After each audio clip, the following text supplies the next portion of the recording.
Hello friends, എല്ലാവർക്കും നമസ്കാരം. നിങ്ങൾ ഏവരും കാത്തിരിക്കുന്ന ഗോമതിയുടെയും ബാലന്റെയും ഇന്നത്തെ വിശേഷത്തിലേക്ക് എല്ലാ കൂട്ടുകാർക്കും സ്വാഗതം. എല്ലാവർക്കും നല്ലൊരു ദിവസം ആശംസിച്ചുകൊണ്ട് തന്നെ നമുക്ക് ഇന്നത്തെ സൂപ്പർ ഹിറ്റ് വിശേഷത്തിലേക്ക് കിടക്കാം. അതിനു മുമ്പായിട്ട് ആരെങ്കിലും നമ്മുടെ ചാനൽ ആദ്യമായിട്ട് കാണുന്നുണ്ടെങ്കിൽ ഒന്ന് സബ്സ്ക്രൈബ് ചെയ്ത് വെക്കണം.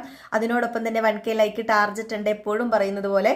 അപ്പോൾ എല്ലാവരും ഒന്ന് ലൈക്ക് അടിച്ചിട്ട് വീഡിയോ കാണാൻ വേണ്ടി ശ്രദ്ധിക്കുക. അപ്പോൾ നമുക്ക് നേരെ ഇന്നത്തെ വിശേഷത്തിലേക്ക് പോയാലോ. അങ്ങനെ നമ്മുടെ മിത്രേനെ കണ്ടു കിട്ടിയിട്ട് ഗോമതി മിത്രേനെ കുറേ വഴക്കുകളൊക്കെ പറഞ്ഞുകൊണ്ടിരിക്കുകയാണ്. 2-3 അടിയൊക്കെ കൊടുത്തു, വഴക്കുകളൊക്കെ ഇങ്ങനെ പറയുന്നു. അപ്പൊ ഈ വഴക്കുകൾ പറയുന്ന ഇടയിൽ നമ്മുടെ മിത്ര പറയുന്നുണ്ട്, എന്നോട് ക്ഷമിക്കുക അപ്പച്ചി, എനിക്ക് പറ്റിപ്പോയതാ, ഒരിക്കലും ഞാൻ ഇങ്ങനെയൊന്നും പ്രതീക്ഷിച്ചിട്ടില്ല എന്നൊക്കെ ഇങ്ങനെ പറയുന്നുണ്ട്. എങ്കിലും ഗോമതിയുടെ വിഷമങ്ങളും സങ്കടങ്ങളും മുഴുവൻ അവിടെ വെച്ച് മിത്രയോട് വഴക്ക് പറഞ്ഞാണ് തീർക്കുന്നത്. മിത്രയോട് വഴക്ക് പറയാൻ മാത്രമേ അല്ലേ പറ്റത്തുള്ളൂ. വഴക്ക് പറയാനും ശ്വാസിക്കാനും എല്ലാം ഉള്ള അധികാരവും നമ്മുടെ ഗോമതിക്ക് ഉണ്ട് താനും. അപ്പൊ അങ്ങനെ ഇങ്ങനെ ഓരോ കാര്യങ്ങൾ പറഞ്ഞുകൊണ്ടിരിക്കുമ്പം ജാനകിയൊക്കെ പറയുന്നുണ്ട്, സാരമില്ല, ഇനിയിപ്പം നിർത്ത്, ആ കുട്ടീനെ വഴക്ക് പറഞ്ഞിട്ട് വെറുതെ കാര്യമില്ലല്ലോ, സംഭവിക്കാനുള്ളതൊക്കെ സംഭവിച്ചു പോയി എന്നൊക്കെ പറഞ്ഞ് ഇങ്ങനെ അങ്ങോട്ടും ഇങ്ങോട്ടും സമാധാനപ്പെടുത്തലും കാര്യങ്ങളും ഒക്കെ ആയിട്ട് നടക്കുന്നു. അപ്പൊ ഇതിനിടയിലായിക്കോട്ടെ നമ്മുടെ ആര്യനും അതുപോലെ തന്നെ ശരണും കൂടി ചേർന്ന് വെളിയിലേക്ക് പോകുകയാണ്. അപ്പൊ ഇവര് ഗുരുവായൂരിന്റെ ആ ഒരു ഭാഗത്ത് തന്നെ ഉണ്ടല്ലോ. അപ്പൊ ഇങ്ങനെ വെളിയിലേക്ക് ഇങ്ങനെ നടന്നു പോകുന്നു. മിത്രയുടെ കാര്യങ്ങൾ ഓരോന്ന് ഇങ്ങനെ പറഞ്ഞുകൊണ്ടിരിക്കുകയാണ്. ശരണും നമ്മുടെ ആര്യനും കൂടെ ചേർന്നാണ് ഇങ്ങനെ പറയുന്നത്. അമ്മയ്ക്ക് ഭയങ്കര ഇഷ്ടമായിരുന്നു അവളെ. ഞങ്ങൾ 2 കുടുംബക്കാരെ വഴക്കൊക്കെ ആണെങ്കിലും അമ്മയ്ക്ക് അവളെ ഭയങ്കര ഇഷ്ടമായിരുന്നു, അവൾക്ക് അമ്മയോട് ഒരു സ്നേഹമൊക്കെ ഉണ്ടായിരുന്നു എന്നൊക്കെ പറയുമ്പം അതിനിപ്പോ എന്താ ആര്യ, ഏതായാലും നിന്റെ അമ്മയുടെ കയ്യിൽ തന്നെ ലാസ്റ്റ് വന്നെത്തിയില്ലേ അവളെ എന്നൊക്കെ ഇങ്ങനെ പറഞ്ഞുകൊണ്ട് പോവുകയാണ്. അപ്പം നമ്മുടെ ആര്യം പറഞ്ഞു, ഇത് വേറെ ആരെയല്ല, ധർമ്മമാമനെ വിളിച്ചു പറഞ്ഞാൽ ഇതിനൊരു തീരുമാനം ഉണ്ടാകും. ഏതായാലും മിത്രനെ കൈ കിട്ടിയെന്ന് ധർമ്മമാമനോട് വിളിച്ചു പറയാന്ന് പറഞ്ഞ് ഫോൺ എടുത്ത് വിളിക്കാൻ തുടങ്ങുമ്പോഴാണ് പെട്ടെന്ന് നമ്മുടെ നന്ദൻ അവിടെ വരുന്നത്. അങ്ങനെ നന്ദനൻ വന്ന് പെട്ടെന്ന് ആ ഫോൺ പിടിച്ചു പറിക്കുക. അപ്പൊ നന്ദനം വന്നതും ഫോൺ പിടിച്ചു പറിച്ചതും കണ്ടുടനെ തന്നെ ആര്യം പറഞ്ഞു, ഇത് എന്താ കാണിക്കുന്നത്, ഞാനൊരു ഫോൺ ചെയ്യാൻ തുടങ്ങുകയല്ലായിരുന്നു, ഇതെന്താ ഒരു മാനേഴ്സ് ഇല്ലാത്ത പരിപാടി എന്ന് പറഞ്ഞപ്പം, പിന്നെ മാനേഴ്സ് ഇല്ലാത്ത പരിപാടി, ഇവിടെ എനിക്കൊരു ഫോൺ ഇല്ലാതിരിക്കുക, ഞാൻ ഒരാളെ വിളിക്കാൻ ആവശ്യപ്പെട്ട് നിന്നപ്പോഴത്തേക്കാണ് നിങ്ങൾ വന്നത്, ഏതായാലും നന്നായി എന്ന് പറയുമ്പം അതിനേക്കാളും ആവശ്യമാണ് ഞങ്ങൾക്കെന്ന് പറയുമ്പോൾ, എന്താവശ്യം അതിനേക്കാളും വലിയ ആവശ്യം എന്ന് പറയുമ്പം നമ്മുടെ ശരൺ കാര്യങ്ങളൊക്കെ പറഞ്ഞു കൊടുക്കുകയാണ്. ഇങ്ങനെ മിത്ര ഇങ്ങനെ ഒരാളുടെ കൂടെ പോയെന്നും അങ്ങനെ നടന്ന സംഭവങ്ങളൊക്കെ പറഞ്ഞു കൊടുത്തപ്പോഴത്തേക്കും, ഓ അതിനിപ്പോ എന്താ പ്രശ്നം ഇരിക്കുന്നത്, ആ കുട്ടി നിങ്ങളുടെ അടുത്ത് വന്നില്ലേ, ഇനിയിപ്പോ ആ കുട്ടി നല്ല സുരക്ഷിതമായ കൈകളിൽ തന്നെയാണ് എത്തിയിരിക്കുന്നത്, അതിനിപ്പോ എന്താ പ്രശ്നം എന്നിങ്ങനെ ചോദിച്ചു. അല്ല, അതെനിക്ക് വീട്ടിൽ വിളിച്ചു പറഞ്ഞേ പറ്റൂ, ധർമ്മമാമനോട് വിളിച്ച് അവളുടെ വീട്ടിൽ വിളിച്ച് ഇങ്ങനെ പറയണമെന്ന് പറഞ്ഞപ്പം, ഹേയ് ആ കുട്ടിക്ക് പ്രായപൂർത്തിയായതല്ലേ, ആ കുട്ടിയോട് ചോദിക്കാതെ നിങ്ങൾ ഇത് ചെയ്യുന്നത് ശരിയാണോ? ശരിയല്ലല്ലോ, അത് തെറ്റ് തന്നെയാണ്.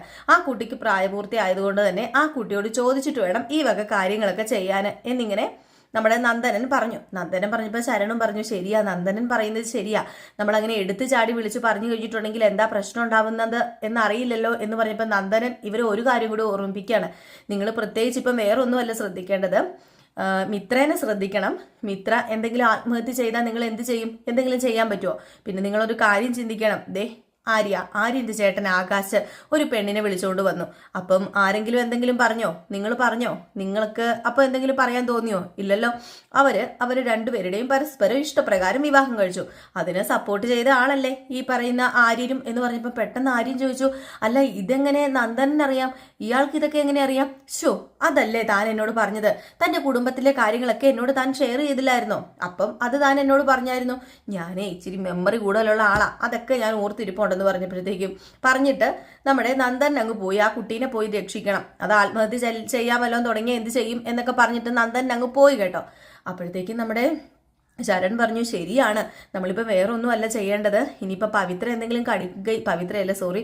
എന്തെങ്കിലും കടിങ്കൈ ചെയ്യുമോ ഇല്ലയോ എന്ന് നമുക്ക് നോക്കണമല്ലോ എന്നിങ്ങനെ പറഞ്ഞിട്ട് ഇവർ പോകാൻ തുടങ്ങുമ്പോഴത്തേക്കും ആര്യം പറയുന്നുണ്ട്, എനിക്കറിയില്ല ശരണേ, ഞാനുണ്ടല്ലോ ഇയാളോട് എൻ്റെ കുടുംബത്തിലെ കഥകളൊന്നും പറഞ്ഞിട്ടില്ല, ആകാശേട്ടൻ്റെ കാര്യം ഒന്നും ഞാൻ പറഞ്ഞിട്ടില്ല, പിന്നെ ഇയാൾക്ക് എങ്ങനെ ആകാശേട്ടൻ്റെ കാര്യം മനസ്സിലായെന്ന് ഒരു പിടിയും കിട്ടുന്നില്ലല്ലോ എന്നൊക്കെ ഇങ്ങനെ പറഞ്ഞു. അപ്പോഴത്തേക്കും എപ്പോഴും നമ്മുടെ നന്ദനെ കാണിക്കുമ്പോൾ ഇടുന്ന മ്യൂസിക് ഉണ്ടല്ലോ, ജനക എന്നൊക്കെ പറഞ്ഞുകൊണ്ടൊരു മ്യൂസിക് ഉണ്ടല്ലോ നമ്മുടെ ആ സിനിമയിലെ മ്യൂസിക്, അപ്പം അവിടെ കണ്ണം വരുമ്പോൾ ഇടുന്ന മ്യൂസിക് തന്നെ ഇട്ടിട്ട് ആ ഒരു ഇതൊക്കെ എടുത്ത് ഇങ്ങനെ തോളത്തൊക്കെ ഇട്ടിട്ട് ഒന്ന് മുടിയൊക്കെ കുടഞ്ഞിട്ട് നന്ദൻ അങ്ങ് പോയി കേട്ടോ.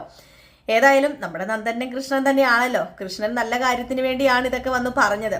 അപ്പം ഈ സമയത്തായിക്കോട്ടെ നമ്മുടെ മിത്ര ഭയങ്കര കരച്ചിലും അപ്പോൾ തന്നെ നമ്മുടെ ഗോമതി ആണെങ്കിൽ ഓരോ കാര്യങ്ങൾ വീണ്ടും പറഞ്ഞ് കുറ്റപ്പെടുത്തിക്കൊണ്ടിരിക്കുകയാണ്.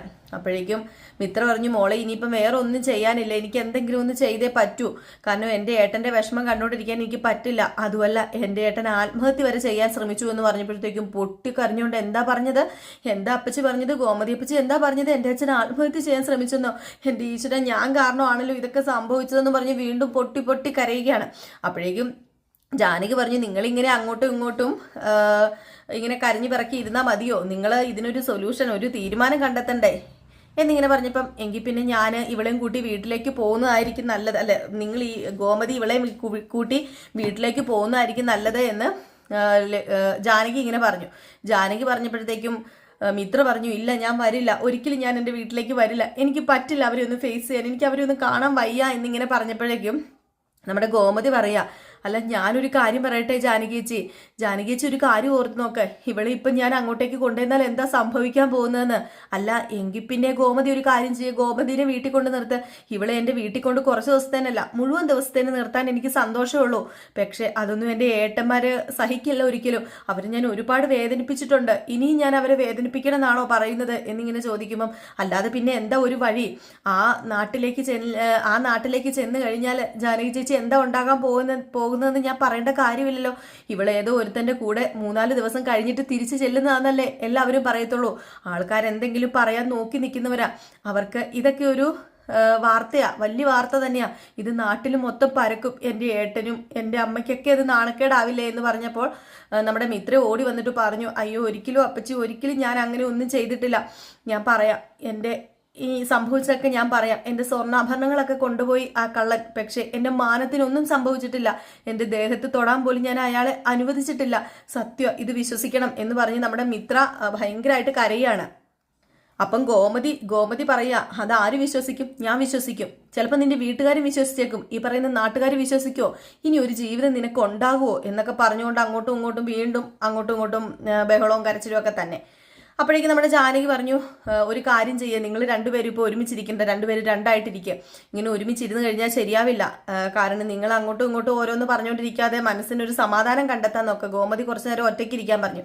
അങ്ങനെ മിത്ര അകത്ത് കയറിപ്പോയി വാതിലടച്ചപ്പോഴത്തേക്കും ഇവർക്ക് പേടിയായിട്ടോ, ജാനകിക്കൊക്കെ പേടിയായി, കാരണം വാതിലടച്ചിട്ട് ഇനി എന്തെങ്കിലും കടുങ്ക ചെയ്യുമോ എന്ന് അവർക്കൊരു മനസ്സിലൊരു ഇതുണ്ട്. എന്നിട്ട് അവർ വാതിലെ കൊട്ടി വിളിക്കുക, വാതിൽ തുറക്കുക എന്ന് പറഞ്ഞുകൊണ്ട് വിളിക്കുന്നുണ്ട്. പക്ഷേ മിത്ര വാതിൽ തുറക്കാൻ കൂട്ടാക്കുന്നില്ല.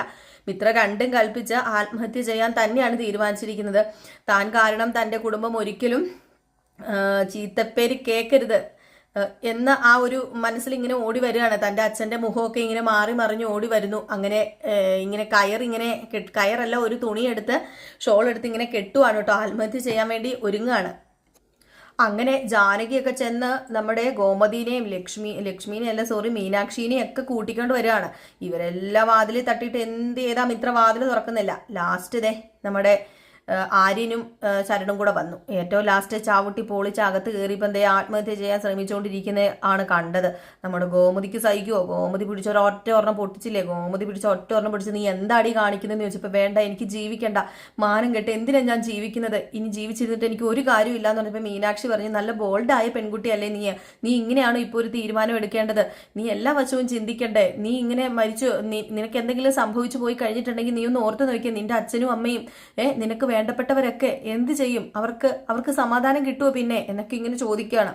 ഏതായാലും നമ്മുടെ ഗോമതി പറഞ്ഞു, ഞാനിപ്പോൾ ഒരു സ്ഥലം വരെ പോവുക, ഇവള് നിങ്ങൾ നോക്കിക്കോണമെന്ന് പറഞ്ഞുകൊണ്ട് ആര്യനെയും മീനാക്ഷിനെയും ശരണയും ജാനകിനെയൊക്കെ ഏൽപ്പിച്ചിട്ട് അങ്ങ് പോയി കേട്ടോ. വേറെ എങ്ങോട്ടേക്കും അല്ല, ഗുരുവായൂർ അമ്പല നടയിൽ തന്നെയാണ് ചെന്ന് നിന്ന് പ്രാർത്ഥിക്കുന്നത്. ഞാനൊരു തീരുമാനം എടുത്തിട്ടുണ്ട്, ആ തീരുമാനം എന്തെന്ന് നിനക്കറിയാമല്ലോ കൃഷ്ണ, ആ തീരുമാനം അത് ഉറച്ചൊരു തീരുമാനം തന്നെ ആക്കി തരണമേ. അതുമല്ല, ഈ തീരുമാനം ഞാൻ നിന്നോട് വന്ന് പറയുന്നത്, എൻ്റെ വേണ്ടപ്പെട്ടവരെല്ലാം ഈ തീരുമാനത്തിനോടൊപ്പം നിൽക്കണമേ എന്നൊക്കെ പറഞ്ഞ് ഇങ്ങനെ പ്രാർത്ഥിച്ചുകൊണ്ടിരിക്കുമ്പോഴാണ് നമ്മുടെ നന്ദനൻ വരുന്നത്. അങ്ങനെ നന്ദനൻ വന്നതും എന്താ പറ്റി ആര്യൻ്റെ അമ്മേ, എന്താ മുഖത്തൊരു പിരിമുറുക്കം എന്നൊക്കെ ചോദിക്കുകയാണ്. അപ്പം പറഞ്ഞു, അല്ല മോന്, എനിക്ക് ഒരു കാര്യം പറയാനുണ്ട്. ഞാനും അമ്മയുടെ ഈ ഒരു പ്രകൃതക്കാരൻ തന്നെയാ. കാരണം എനിക്ക് എന്തെങ്കിലും സങ്കടങ്ങൾ വരുമ്പോഴോ എനിക്ക് എന്തെങ്കിലും തീരുമാനങ്ങൾ എടുക്കാൻ പറ്റാതെ വരുമ്പോഴോ ഞാൻ ഇവിടെ വരും. ഇവിടെ വന്നിട്ട് ആ തീരുമാനം ദൈവത്തിൻ്റെ മുമ്പിൽ സമർപ്പിക്കും. അപ്പം ദൈവം ആ തീരുമാനത്തെ അനുയോജിക്കും, നമ്മുടെ കൂടെ നിന്ന് പ്രവർത്തിക്കും. ഇപ്പം അമ്മ മനസ്സിലെടുത്ത തീരുമാനം അതുപോലെ ഒരു തീരുമാനം തന്നെയാണെന്ന് പറഞ്ഞപ്പോൾ പറഞ്ഞപ്പം മോനിപ്പോൾ പറഞ്ഞ കാര്യം ശരിയാ, ഞാനും അങ്ങനെ ഒരു തീരുമാനം എടുത്തിട്ടുണ്ട്. എങ്കിൽ പിന്നെ ധൈര്യമായിട്ട് പൊക്കോളൂ, തീരുമാനം നടപ്പിലാക്കിക്കോളൂ, ദൈവം കൂടെ ഉണ്ടാവുന്നേ. ഞാനേ ഒരുപാട് പ്രഭാഷണങ്ങളൊക്കെ ഇവിടെ കേൾക്കാറുണ്ട്. അപ്പം അതിലൊക്കെ പറയുന്നുണ്ട് വിശ്വാസം അതല്ലേ അല്ല, നമ്മൾ വിശ്വസിക്കുന്നവര് നമ്മളെ ചതിക്കില്ല. അങ്ങനെ കരുതിയിട്ട് മുന്നിലേക്ക് അങ്ങ് പോവുക. തീരുമാനങ്ങൾ എപ്പോഴും അത് നമ്മൾ നിശ്ചയിച്ച് തന്നെ എടുക്കുന്നതായിരിക്കണം. അതിനങ്ങോട്ടും ഇങ്ങോട്ടും മാറ്റം വരാറില്ല. അതുകൊണ്ട് തന്നെ പൊക്കോളൂ, ധൈര്യമായിട്ട് പൊക്കോളൂ എന്നൊക്കെ പറഞ്ഞു. ഏതായാലും നമ്മുടെ നന്ദനൻ പറഞ്ഞത് കേട്ട് ഗോമതി അവിടെ നിന്ന് പോവുകയാണ്. നന്ദനൻ ഇങ്ങനെ ചിരിച്ചുകൊണ്ട് നിൽക്കുകയാണ് കേട്ടോ. വീണ്ടും ആ ഒരു മ്യൂസിക് ഇട്ട് നന്ദൻ ഒരു കുലുക്കൊക്കെ കുലുക്കി, തലമുടിയൊക്കെ ഒരു കുലുക്കൊക്കെ കുലുക്കിയാണ് നിൽക്കുന്നത്. കാണാൻ തന്നെ ഒരു ഐശ്വര്യം ഉണ്ടല്ലേ, ഒരു കൃഷ്ണന്റെ ഒരു ഷേപ്പൊക്കെ ഉണ്ടല്ലേ. ഒരു ഡാൻസറാണ് കേട്ടോ നമ്മുടെ നന്ദനൻ. അതൊക്കെ നിങ്ങൾക്ക് അറിയാമായിരിക്കും, ഞാൻ പറഞ്ഞു തരേണ്ട കാര്യമില്ലെന്ന് എനിക്കറിയാം. ഏതായാലും ഇത് കഴിയുമ്പോൾ കാണിക്കുന്ന സീൻ എന്ന് പറഞ്ഞാൽ, പിന്നെ വീണ്ടും കാണിക്കുന്ന സീന് നമ്മുടെ മിത്രേനെ സമാധാനിപ്പിക്കുന്ന മീനാക്ഷിനെയും ജാനകീനെയും ഒക്കെ തന്നെയാണ്. അങ്ങനെ ഓരോ കാര്യങ്ങളൊക്കെ പറഞ്ഞ് സമാധാനിപ്പിക്കുന്നു. ഗോമതി ഏതായാലും ഒരു തീരുമാനം എടുക്കും എന്നൊക്കെ പറയാണ്. അപ്പൊ ഇതിനിടയിൽ നമ്മുടെ ആര്യനെയും കാണിക്കുന്നുണ്ട് കേട്ടോ. അപ്പൊ ഇവരെ മാറി മാറി കാണിക്കുന്നു.